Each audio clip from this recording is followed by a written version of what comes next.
Capital market regulator SEBI ने rating agency brickwork ratings का licence रद्द कर दिया है। ये भारत में अपने तरह की पहली घटना है जब किसी रेटिंग एजेंसी को यह कहा गया है कि आप अपना कामकाज बंद कर लीजिए। एजेंसी को 6 महीने के भीतर भारत में कामकाज समेटने का आदेश दिया गया है। ब्रिकवर्क रेटिंग पर आरोप है कि उसने रेटिंग एजेंसी के तौर पर अपने कामकाज में लापरवाही बरती। एजेंसी को 2008 में लाइसेंस मिला था। ब्रिकवर्क का लाइसेंस रद्द होने के बाद अब भारत में क्रिसिल, केयर, इकरा, फिच समेत देश में कुल 6 रेटिंग एजेंसियां बची हैं। सर, क्यों लाइसेंस रद्द हुआ ब्रिकवर्क का? शुभम, किसी रेटिंग एजेंसी का लाइसेंस रद्द होना किसी भी देश में काफ़ी बड़ी घटना मानी जाती है। उसकी वजह है रेटिंग एजेंसियां निवेशकों और कंपनियों के बीच विश्वास का आधार होती हैं। रेटिंग एजेंसियों की भूमिका ये होती है कि वो किसी कंपनी के डेट इंस्ट्रूमेंट को या किसी तरीके के और कारोबार की साख को तय करती हैं, और वो साख तय करने का काम एक कंपनी की साख से लेकर एक देश की साख तक जाता है। किसी देश की सॉवरेन संप्रभु साख तक तय करने का काम एजेंसियां करती हैं। ब्रिकवर्क भारत की सबसे विवादित रेटिंग एजेंसियों में से है। ब्रिकवर्क के नाम इतने सारे आरोप और इतने सारे विवाद हैं कि अंततः सरकार को और सेबी को इससे बंद करना पड़ा।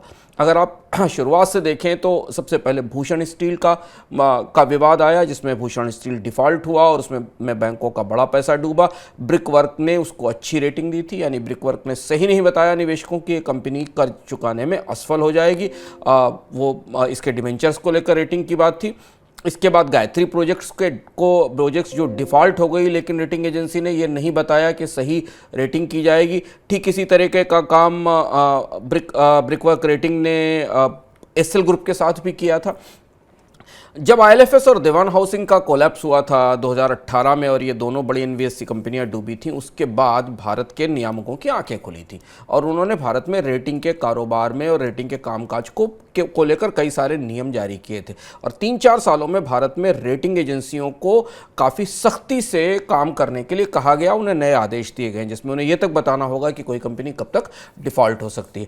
इसी दौरान ब्रिकवर्क के खिलाफ एक श्रृंखला में सेबी और अलग अलग एजेंसियों ने, आरबीआई ने जांच की थी, और उन जांच में ब्रिकवर्क के पूरे कामकाज को, समग्र कामकाज को रेटिंग एजेंसीज के कामकाज के नियमों के विपरीत पाया गया, और उसके कारण निवेशकों को बड़ा नुकसान उठाना पड़ा। और भारत में अभी इसकी शुरुआत हो गई है कि रेटिंग एजेंसियों को पर सख्ती भी हो रही, कार्रवाई भी हो रही है, और उन्हें अपना कारोबार समेटने के लिए कहा जा रहा है। ये उन बाकी बची हुई 5-6 रेटिंग एजेंसियों के लिए बड़ी नसीहत है। हालांकि पिछले 2 साल में दुनिया में भारत के रेटिंग के प्रोफाइल में और कंपनियों के रेटिंग कामकाज में काफ़ी बदलाव भी आया है।